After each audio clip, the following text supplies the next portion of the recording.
আজ আমরা এমন একটি বিষয়ের ওপর আলোচনা করতে যাচ্ছি যা প্রায়শই ইগনোর করা হয় কিন্তু আমাদের দৈনন্দিন জীবনে একটি উল্লেখযোগ্য প্রভাব ফেলে। শব্দদূষণ বা সাউন্ড পলিউশন, যা নয়েজ পলিউশন নামেও পরিচিত। এই সমস্যাটি সারা বিশ্বের লক্ষ লক্ষ মানুষকে প্রভাবিত করছে এবং আমাদের স্বাস্থ্য ও সুস্থতার জন্য মারাত্মক পরিণতি ঘটাতে পারে। এই চ্যানেলের নতুন এসে থাকলে সাবস্ক্রাইব করে নাও, কারণ প্রতিটি ছোট পদক্ষেপ প্রত্যেকের জন্য একটি শান্ত এবং স্বাস্থ্যকর পরিবেশ তৈরি করতে পারে। ভিডিওটি শেষ অবধি দেখো এবং তারপরে যদি তোমাদের মনে হয় যে সাউন্ড পলিউশন সম্পর্কে সবার জানা উচিত, তবে ভিডিওটি শেয়ার করিও। তাহলে সাউন্ড পলিউশন এক্স্যাক্টলি কী? এটি অত্যাধিক এবং বিঘ্নিত শব্দ বোঝায় যা মানব স্বাস্থ্য এবং পরিবেশের জন্য ক্ষতিকর। ট্রাফিক এবং ইন্ডাস্ট্রিয়াল সাইটের গর্জন থেকে লাউড মিউজিক এবং শিল্প যন্ত্রপাতি, আমাদের মডার্ন ওয়ার্ল্ড শব্দের কনস্ট্যান্ট সোর্সে পূর্ণ, যা আমাদের শারীরিক এবং মানসিক স্বাস্থ্যের জন্য ক্ষতিকারক হতে পারে। বাস, ট্রাম, লরি ইত্যাদি চলাচলের সময় ইঞ্জিনের শব্দ ছাড়াও এয়ার হর্ন বাজানোর ফলে অতিমাত্রায় শব্দদূষণ ঘটে। শব্দদূষণের প্রভাব সুদূর প্রসারী। উচ্চমাত্রার শব্দের সাথে প্রলংড এক্সপোজারের ফলে শ্রবণশক্তি হ্রাস, স্ট্রেস লেভেলস বৃদ্ধি, ঘুমের ব্যাঘাত, এমনকি কার্ডিওভাস্কুলার সমস্যা হতে পারে। উপরন্তু এটি বন্য প্রাণীকেও ব্যাহত করতে পারে, তাদের যোগাযোগ, ফিডিং এবং প্রজনন পদ্ধতিকে প্রভাবিত করে। তাহলে শব্দদূষণ মোকাবিলায় আমরা কি করতে পারি?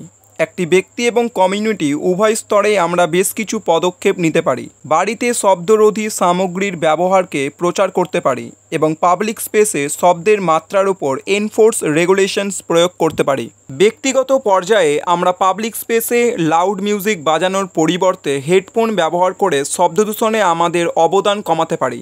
শব্দ নির্গমন কমাতে আমাদের যানবাহন এবং যন্ত্রপাতিতে সাইলেন্সার ব্যবহার করতে হবে। রেসিডেন্সিয়াল এলাকায় আমাদের নিজেদের শব্দের মাত্রা সম্পর্কে সচেতন থাকতে হবে। শব্দদূষণ কমানোর জন্য অনেক সময় 4 থেকে 6টি সারিতে রাস্তার পাশে, শিল্পাঞ্চলে অশোক, নিম প্রভৃতি বৃক্ষজাতীয় উদ্ভিদ রোপণ করা হয়। এগুলি শব্দ বাফার রূপে কাজ করে এবং একে গ্রিন মাফলার বলে। যেসব ব্যক্তি এমন শিল্পক্ষেত্রে কাজ করে যেখানে শব্দের মাত্রা বেশি, তাদের শব্দ প্রতিরোধক এয়ার প্লাগ, এয়ার মাফ ও ক্যানাল ক্যাপ ব্যবহার করা উচিত। তোমরা যদি তোমাদের এলাকায় শব্দদূষণের প্রভাব সম্পর্কে উদ্বিগ্ন হও, তাহলে সচেতনতা বাড়াতে এবং পরিবর্তনের জন্য সাউন্ড পলিউশন সম্পর্কে সবাইকে জানাও।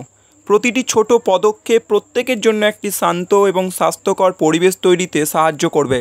বিভিন্ন যন্ত্রপাতি থেকে সৃষ্ট অবাঞ্ছিত শব্দ প্রতিরোধের জন্য নিরোধক আচ্ছাদন দিয়ে ঢেকে রাখলে শব্দদূষণ নিয়ন্ত্রণ সম্ভব।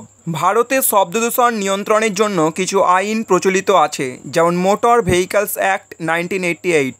শব্দদূষণ নিয়ন্ত্রণের জন্য কলকাতা হাইকোর্ট কিছু নির্দেশিকা দিয়েছে, যেমন মাইকের শব্দ 65 ডেসিবেলের বেশি হবে না এবং রাত্রি 10টার পর কোনো অনুষ্ঠানে মাইক বাজানো চলবে না। 65 ডেসিবেলের বেশি শব্দ সৃষ্টিকারী কোনো শব্দবাজি ব্যবহার করা চলবে না। যানবাহনে সাইলেন্সার ব্যবহার করতে হবে। বসতি অঞ্চলে শব্দদূষণ সৃষ্টিকারী কারখানা স্থাপন করা চলবে না। সাবস্ক্রাইব করে নাও, কারণ আগামী দিনেও এই ধরনের সলিউশন ওরিয়েন্টেড এডুকেশনাল ভিডিও চ্যানেলে আসতে থাকবে।